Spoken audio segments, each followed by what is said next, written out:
and welcome to today's special guest. I'm very proud to welcome the Cubist artist, Mr. Gabe Weiss. How are you today? Very good, thanks. I said even in a previous recording for YouTube channel that you were a big inspiration for me as to why I began my NFT journey. So I really wanted to get this opportunity to kind of thank you for building NFT communities as well. I've heard you a ton of times on Clubhouse and other interviews as well. So yeah, I just wanted to learn about maybe the best experience. Like what's your experience been like since starting this new journey? I mean, I can't really describe it to anything else or compare it to anything else. I just turned 40. And I just don't really recall the excitement level for anything. I mean, I love my kids, my wife are amazing, but like from outside of that perspective, I just don't recall anything just like catching my attention like this. So I'd never heard of an NFT I think until like February 21st of this year. Wow. So like I somehow it just always gone over my head or something. I just didn't have any concept of it. I learned about it after a big sale of some NFTs. It was right before the Beeple one, but yeah, this guy Micah Johnson sold like $1.4 million worth of NFTs like in February, and I was like, oh, I need to get in on this. I want some of that, yeah. I would like $1.4 million. So it's like I learned about it, and then coincidence would have it that this guy, Eddie Ganglin, who's really active in the NFT community, we'd been talking for a couple years when he lived in the Bay about doing some kind of collaboration, but then the pandemic hit, so it just never happened. And he moved to Miami, but I saw him post something about NFTs and I was like, oh, you know how to do NFTs? So my first one was a collab with him, and it was purely out of like, I had no idea what I was doing, but then he's like, get on Clubhouse. And then I started kind of, I mean, I don't know, in March, end of February, all of March, I think was the craziest time in NFT history. Like everyone, because of the Beeple stuff, learned about it. And like, there was like 12 NFT rooms at any given time on Clubhouse. And some of them would have like hundreds of people on them. And like, it was just like, I was sleeping like 4 hours a day and like consuming NFTs, like coverage, like literally as much as I possibly could. I hope you're getting a bit more sleep now, Gabe. Oh yeah, I think in May, I want to say, I started sleeping like 12 hours a night. Like I haven't done that ever. Maybe like even when I was a kid, like I just like my body just like catch up time.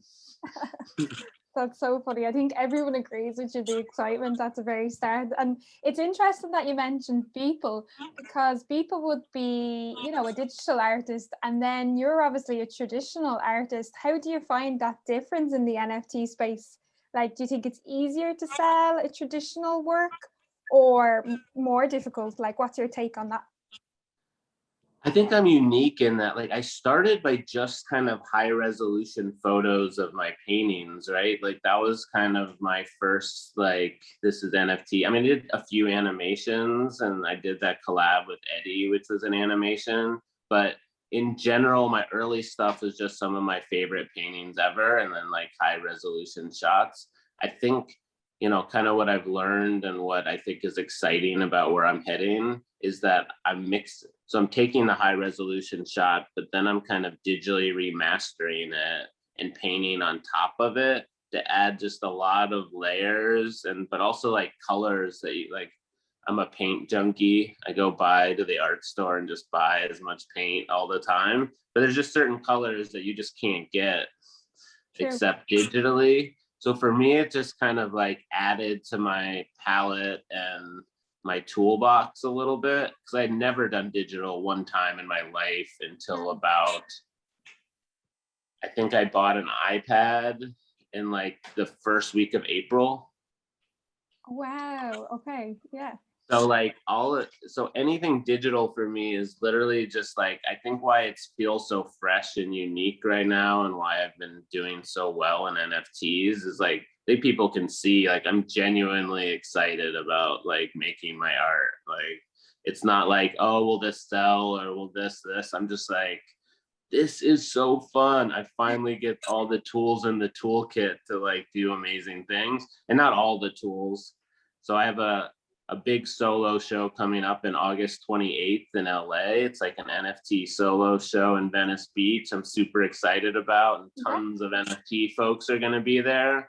But then, so as soon as that's done, I'm trying to give myself a couple weeks of traveling around the United States and meeting different NFT artists that I've know and having them give me a 1 or 2 day tutorial on how they do their digital work. No, you're the NFT coach, Gabe. I thought you were the coach.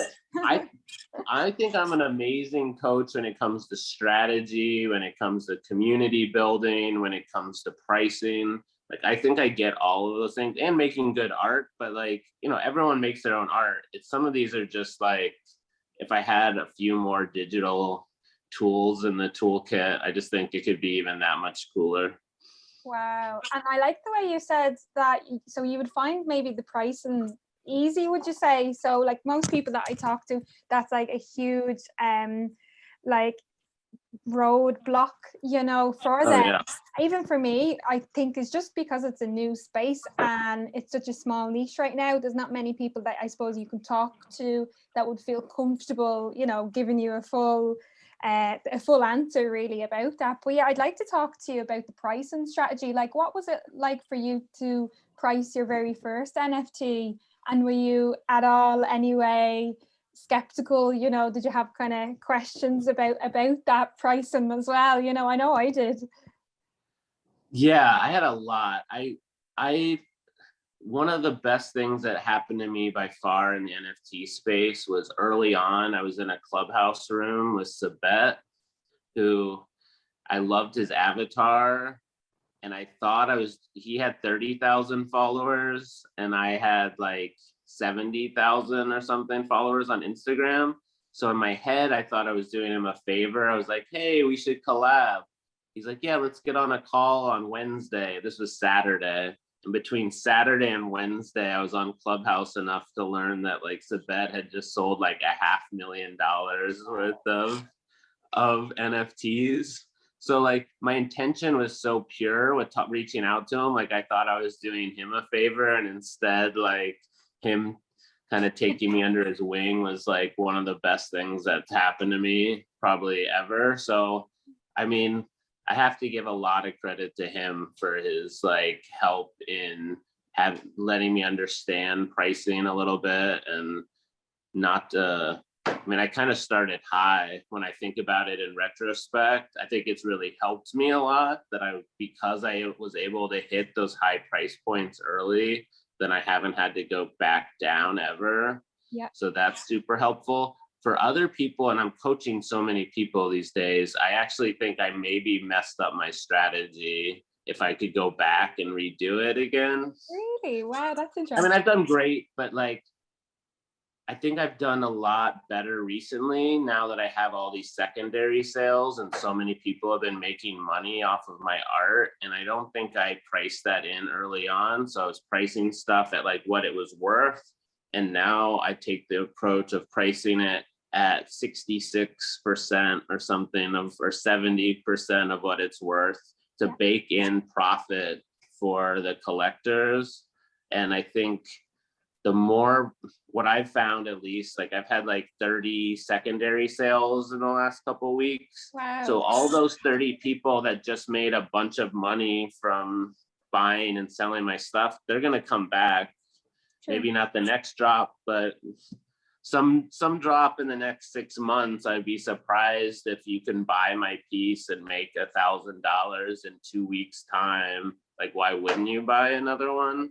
So I think it's building your community through kind of them doing well too. And I think some artists price to just get the most profit that they can, but then they have no secondary market. And if you don't have a secondary market in NFTs, I think it's almost impossible to go to that next stage. Otherwise, you're just like really having to shill all the time, have to be on Clubhouse all the time, you have to meet and be on Twitter. I mean, like the amount of stuff you have to do if you're not making your collector's money is just so intense. Whereas right now, I feel like I have sort of a good thing going in which like yesterday's drop sold out in less than a minute. Some people were like hitting refresh and missed it even under like 5 seconds type of thing. So like, I think in NFTs, demand is your friend, I would say. So not overproducing, not having 800 pieces up and then people knowing that like, oh, I can get one of 800. Like where I'm at is everything is sold out. You can get in on the next drop or you can buy it on the secondary, but like there isn't a big inventory that you can go through and buy. Yeah, no, I really like your pricing strategy, and I find it interesting that you like sometimes you don't even need to advertise as well because you have, I'm sure you have the same collectors, do you, all the time? Yeah, and very recently I mean, I learned this from the traditional art world, but it's like I've started collecting email addresses. So I'm asking people to DM me their email, and then like 30 minutes before, like I do a time drop on OpenSea. So I know it's gonna drop at, like yesterday it was 10 a.m. and at 9:30 I emailed my whole email list to say, look, it's gonna be open at 10 o'clock. So they kind of get, it's like people in the email list get the jump, and Twitter lately, there's just so many people on it. I'd rather give it to the people who are taking the time to DM me than just someone who doesn't care enough to do that, I guess. That's brilliant. And I come from a marketing background, and to be honest, I wouldn't even think to do that. So that's actually a huge tip for me. So thank you. No. Yeah, hopefully everyone doesn't do it where they're like, no one wants to be on one of these email lists again. But I don't know. I think it's just like everything in life, but I think particularly in this NFT community, it's like telling your story and having like, they always talk to like the roadmap. But if your story isn't like, my story is, as long as NFTs are a thing, I will be in this community for life. I mean, like, I love it so much. I've met people around the globe. Like, I'm having so much fun. So I think the more your story is, I'm here for the long run versus I'm here for a quick cash grab.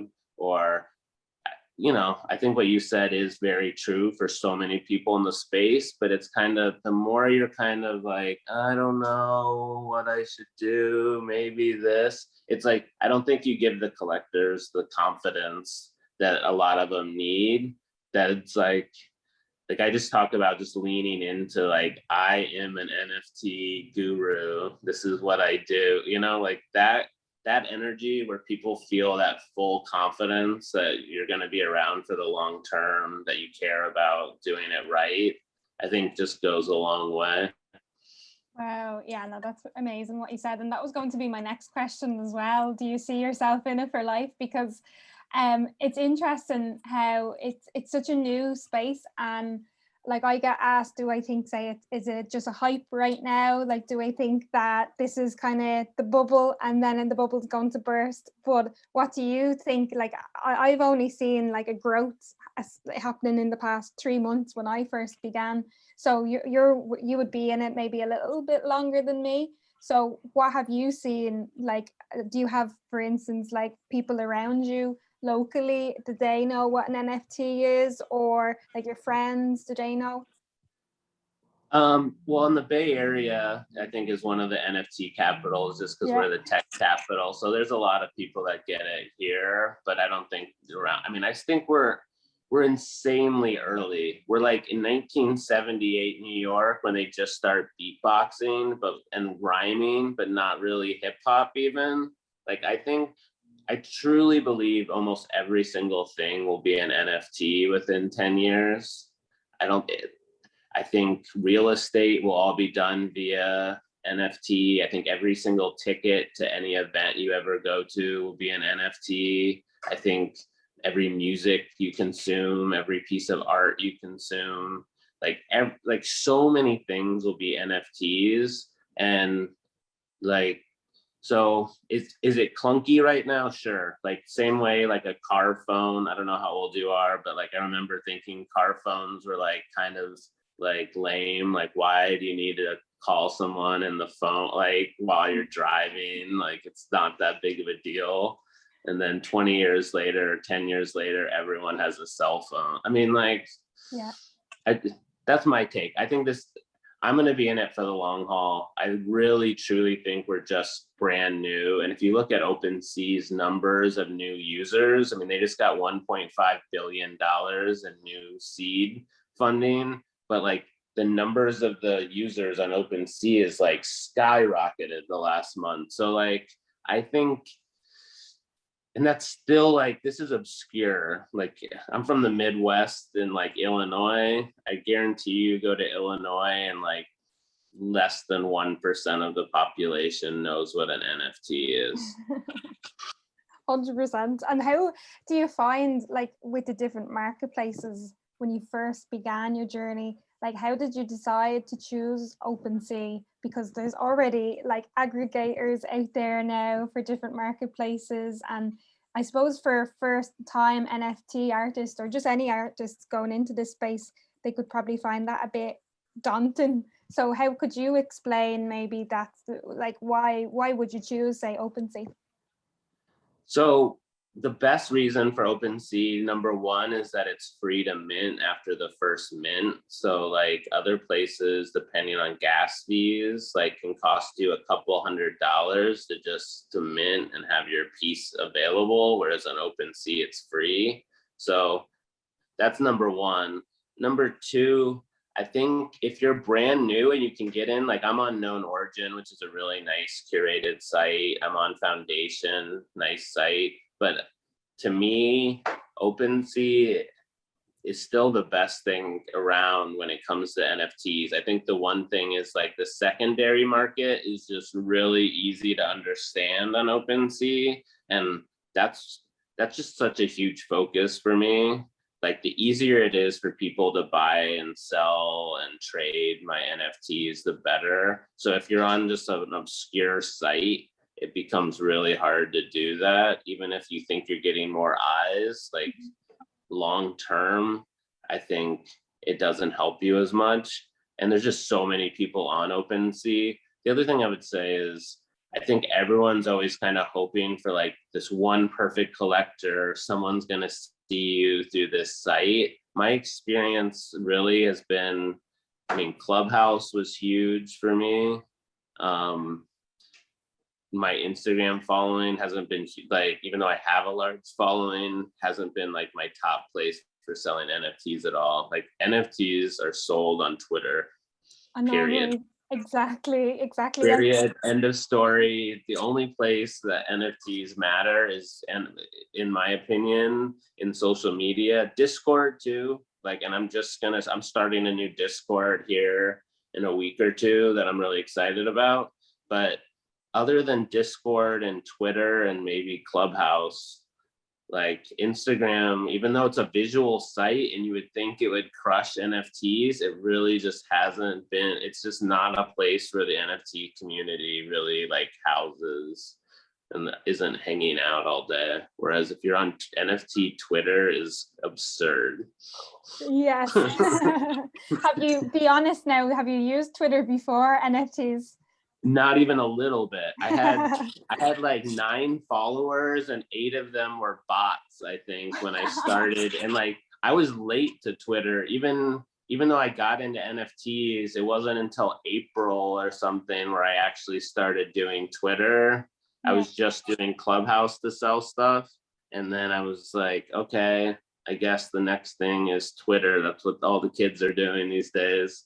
And it gets kind of addicting, Twitter, I won't lie. Like I always thought I would hate it, but once you know a lot of people who are all active on it, and like you got in a little late, so you're maybe just starting to see this. But what's crazy for me is just watching so many people who I was in rooms day after day with, like, become stars. Or like one of my closest like NFT friends is Dario Desenia. I don't know if you're following him, but I think he's maybe the top NFT artist right now out, period. Yeah. And like Taylor WTF, like all these people were just kind of just starting, barely knew much at all in March, and now like come end of July, like they're actually like superstars. Like it's just the quickest you can rise. And so I'm just seeing people in real time become stars, like amongst like my friends, and it's just like so fun and rewarding. What is real time anymore? Like in the NFT world, like Yeah, well, fast time, I will just say. I mean, like what, March, April, May, June, July, 5 months? Like to go from no one knows you to like everyone knows you, and you sell out everything you do and you make tons of Ethereum, like just a rapid thing. Because like a week off Twitter is like, I don't know, I just took 2 weeks essentially off, and I felt like I missed everything. one day even. I actually have to look at the phone just 24/7 now. It's awful. It's awful. I'm sure your wife as well goes crazy, does she? It's not, I mean, I put all these timers in on my phone so that I hopefully I'm not on it all the time. But yeah, it's a thing. I'm definitely on my phone too much at the moment. But I love that you said, even though you have that high social media following on Instagram, it's still not a place for NFT works, which is totally true. Everyone that I speak to admits that. So do you think there's definitely an advantage out there for someone to build like a social media app for NFTs? I know that there's so many, I've been approached by so many. So I think yes, but it's anything. There'll be 20 platforms that try it, and maybe one will take off, and we don't know. I mean, and maybe it hasn't even been built yet. Like, I think it'll become a thing at some point, but convincing a bunch of people to get off Twitter when it's worked for them is, I think, gonna be the challenge. But like these things happen quick. Like every single person was on Clubhouse, and then Clubhouse kind of like lost a lot of its, like, I think the second, at least in the United States, when things start opening up more and people could go outside more.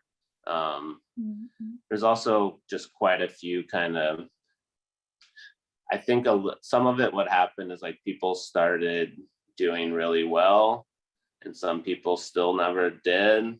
And then it just started creating this weird tension in the rooms because the FOMO was so real, like between some people, that there was just natural like tension there. But also like NFTs, when Ethereum went up to 4,300, like NFTs like really didn't sell at all in May. Like the end of April, just around like April 20th until the end of May, it was just like a very, very slow time for NFTs. And then the last 2 months have been gangbusters. So I think it's like the opposite of Ethereum. Like when Ethereum was just going straight up, it's hard to want to invest in NFTs because you can just watch your Ethereum go up. But when Ethereum went back down, now it's like a way to diversify your portfolio if you have a lot of Ethereum. So it was like good. It was good for my Ethereum wallet, terrible for NFT sales for a while in May. And now it's like, hopefully we can find that happy medium where Ethereum does well enough that we can all sell NFTs, but like doesn't crash. Let's pray. And okay, last question before I let you go. Since starting with NFTs, are you producing less traditional work because of maybe, not having to try and market your work, but Obviously you have to be active on, say, Twitter or the other social media platforms. How do you find it like difficult, you know, kind of managing both? That was why I loved Clubhouse so much, more than I love Twitter, if I'm being honest, because I can just have my earbuds in and be painting while being on Clubhouse and like talking and painting. Twitter, it's not so much. I mean, you really have to be there and like, so, but I just got a new studio put in. My 2-car garage now is my art studio, and I just got it converted really nicely. So comparatively to any time in my life, I have like the opportunity to have like 20 paintings out. So I find myself being able to work like a lot faster than I ever have when it was just one painting at a time, or my studio really could only hold like 1 to maybe 2 that like were up and ready to paint. And now I have like infinite. I mean, it's real messy in there already, even though I just got it, but it feels like a proper art studio. So I'm still producing at a very high clip. And does that mean so you can start and finish same day? Just depends. I mean, some pieces take me years and years and years, you know, like, but it's not like it's years of working on it every day. It's just, I like put it up. It doesn't quite scratch an itch enough to like want to sell it, but it's not bad enough to scrap it. and then a year or two go by and I'm like, oh, I know what I can do with that now. And so I don't know. That's the part I've also loved about the NFT space, is like some of my favorite NFTs have been paintings from a couple years ago, maybe, that I loved the painting, but it just wasn't quite perfect. Mm-hmm. And then with kind of drawing digitally on top, then it like finally feels like perfect and complete. Wow. And that's amazing that you said you kind of tried a bit of everything with your traditional works. You tried like the animation, you tried collabs. I've seen a ton of different collabs. I've seen the one with is it Photographer's Eyes? It looks like a model is in one of the paintings. That's like my favorite. I had to look at that for I think 5 minutes straight. I felt like I was in a gallery, you know, actually trying to figure out what's happening with the photographs. But I love that one. But yeah, I like, best of luck honestly with the future. I know you're only going to progress even better. And yeah, NFTs for life.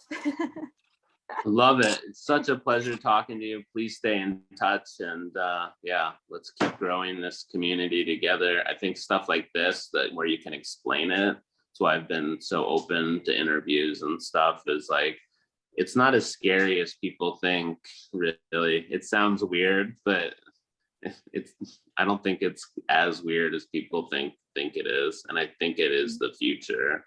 Thank you so much, Gabe, for joining me today. It was an absolute pleasure to chat to you, and we'll definitely keep in touch, and we'll be sharing all of your new work very soon. But thank you for sharing your tips. Thank you so much. I appreciate you so much. Have a good one. Peace. Bye. Bye. Bye.